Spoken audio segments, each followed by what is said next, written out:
and welcome back to my channel. My name is Cadence and I am so glad you're here. So in today's video we're going to kind of talk about some of the things that I've been doing to prep for labor. Obviously I pre-recorded this because my hair obviously looks a little different now. So I did record this a couple days ago, but I'm just now getting to the intro. So I just wanted to kind of share with you guys a few things that I am doing to prep myself for labor, because I am currently almost 36 weeks pregnant, which means we are getting very, very close. These are just things that I've seen, heard, read about, etc. That I thought would be nice to try for myself personally. So just because I am doing something does not mean that you need to do something. Just make sure that you are doing what you feel is good for you, your pregnancy, your body, and like I said, make sure and talk to your doctor. None of this is medical advice, and I'm not telling you to go out there and do any of what I'm doing. I just wanted to share with you what I currently am doing personally. So anyway, let's go ahead and get into the video. Moving your body is a great way to prep for labor. So one of the ways I like to do this is by getting a good walk in, whether it is out and about in the neighborhood or out in a store, just something really to get my body moving. I also really like to do yoga. This is an amazing 15-minute video, and I absolutely love it. It really helps open up my body, kind of helps with movement of baby in there, with opening up space, etc. And I absolutely love doing this. I also have been working on trying to work on my hip and pelvic mobility. I've heard this is a good thing to do because it can help prevent labor stalls and things like that if your pelvis and all of that have great mobility in all of the different ways, because as he descends, your pelvis has to be able to move in different ways. So finally, I work on my breathing.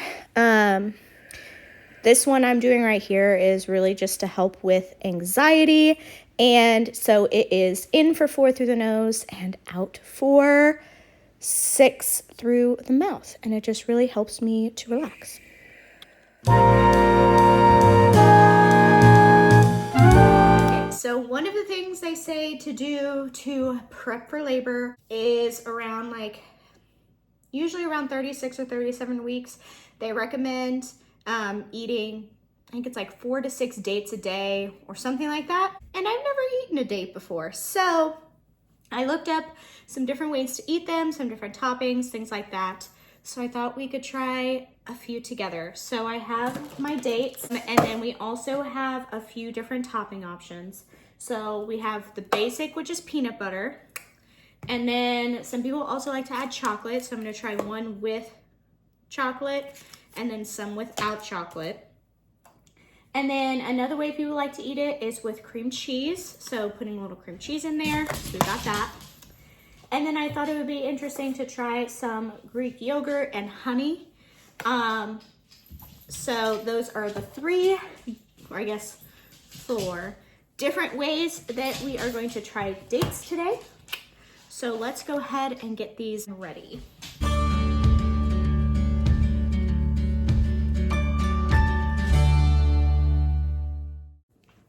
Okay, so I've got them all ready here. I tried to do anesthetic shots and they did not turn out the way I wanted them to, but that's okay. We're learning. So anyway, we're gonna go ahead and try the first one. So the first one we're gonna try, I don't know. Let's go with cream cheese first because it doesn't sound as heavy, I guess, as peanut butter. So cheers. Oddly good. I like the mixture of the cream cheese, which is not as sweet, with the sweetness of the date, because the date is very, very sweet. So I like it, and the texture is also really nice too. So I enjoy that one. Let's try the yogurt and honey. Ooh, gosh, this one's messy. That one's pretty good too. The yogurt is sweet, but it's not like overly sweet. And it kind of has like, you know, plain yogurt has like a distinct taste. And so that, I think, helps counteract the over sweetness of the date. Because again, the date is very, very, very sweet.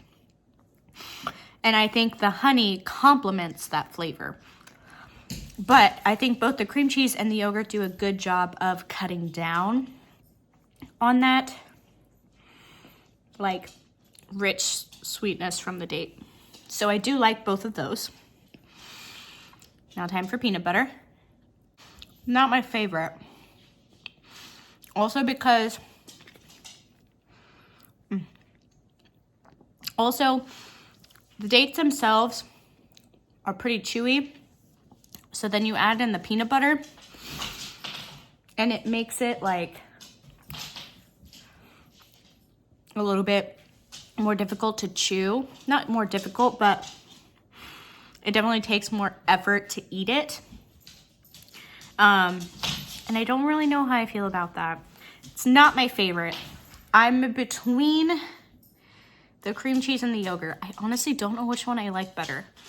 I'd say if I'm going for more of a sweet tooth, I would go with the yogurt. And then if I wanted something with a little bit more of a savory type feel, I would go with the cream cheese. I don't think I'm gonna try the chocolate and the peanut butter because I don't really personally like the peanut butter with the date. So I don't really want to try the two together because I don't really think it's going to do much of a difference because I don't like the texture. I'm very much a texture person and I don't really like the texture of those two together, just as a personal preference. So those are my thoughts and opinions on trying different kinds of toppings for dates. And again, I think I like the cream cheese and the yogurt the best. Thank you for trying those with me. I'm sure it was a very thrilling review to watch. But again, moving on. Okay, so the next thing that a lot of people talk about to prep yourself for labor is to drink raspberry leaf tea. This is the one I got from my local grocery store. You can drink it hot, you can drink it on ice. I personally prefer mine on ice, and I will show you how I make it. And so I just have my tea kettle going right now, heating up the water so that I can get my tea made. And once that's done, I will show you how I put it together.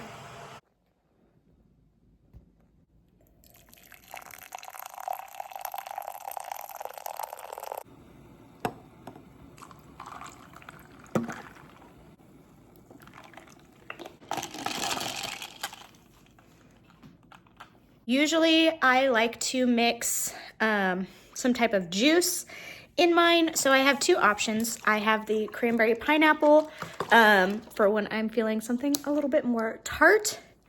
And then I have an orange mango for when I want something a little bit more sweet and citrusy.